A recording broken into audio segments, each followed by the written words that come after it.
So back home, we'd stream TV and movies a lot of times on Netflix or Hulu, but they aren't available or are difficult to access here in China.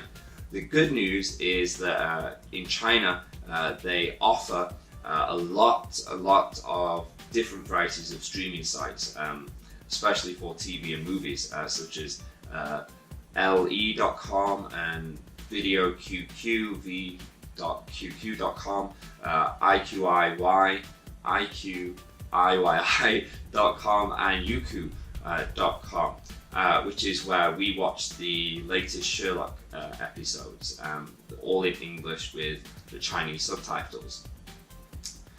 You can often watch movies and TV episodes for free on these different sites, with the caveat of sitting through like a 30 to 60 second trailer or so.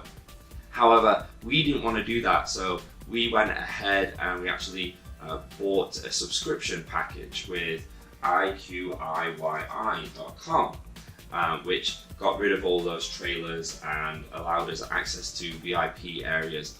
It was really pretty cheap for about a month. It's about 10 RMB, and like I said, you've got access to a lot of TV and movies.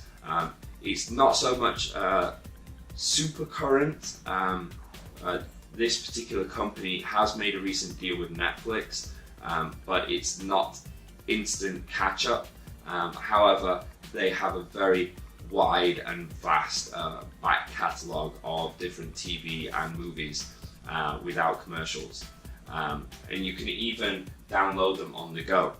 Now, the site is all in Chinese, but like I said, it's pretty easy to navigate. If you have something specific in mind, like if you want to see something by Netflix, you can type in English in the search bar and it will bring up selections for that. It's very easy to actually pay for it as well. There's an icon. If you go back to the home screen, there's a profile icon that's in the shape of a person. Log in with your WeChat and then choose one of the options for your payment, and you can pay with WeChat as well. It's very easy and simple to use. Again, the operational buttons.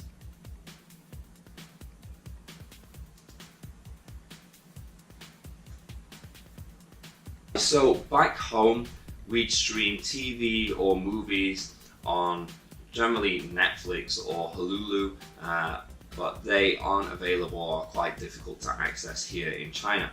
Good news is that China offers a wide variety of different streaming sites for you to watch your TV and movies, such examples as le.com, VideoQQ, v.qq.com, IQIYI.com, and Youku.com, which is where we watch the latest Sherlock series for free in English with Chinese subtitles.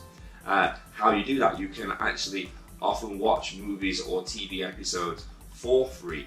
The caveat is that you often have to sit through a 30 to 60 second trailer or ad for you to be able to do that. Now we watch a lot of TV and movies as we're home quite a bit nowadays with the baby on the way. So we didn't want to do that. So we bought a subscription package with IQIYI.com. It was about 10 RMB, but it removed all those commercials and gave us access to a larger variety of TV and movies in the VIP section.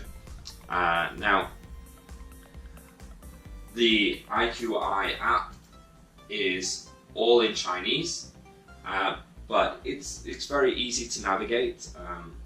And the more you play around with it, the easier it becomes. What we like to do is we like to just type what particular TV show or movie that we want to watch into the search bar.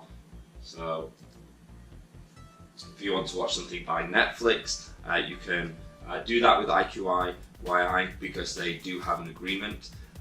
Often the catalogue is not so super current, but it's got a wider backlog of films and TVs, shows that I found on any sort of streaming site in my experience. It was actually very easy to get a subscription as well. What we just did is we went to the profile, which is like the human profile icon. We signed up using WeChat, and then we paid for the subscription with WeChat. When you click on a TV show or a movie, it brings you straight into the video, and all the operational buttons are the same as what you would experience with any sort of streaming site or app. Like I said, super convenient, super easy, and you get to practice a little bit of Chinese as well as you navigate through. So, we highly recommend it. It works so well with our Chinese internet, and it's extremely reliable. And another bonus point to it is a lot of the times the TV and movies you can actually download and onto your phone or your tablet, and you can watch them on as you go about your day.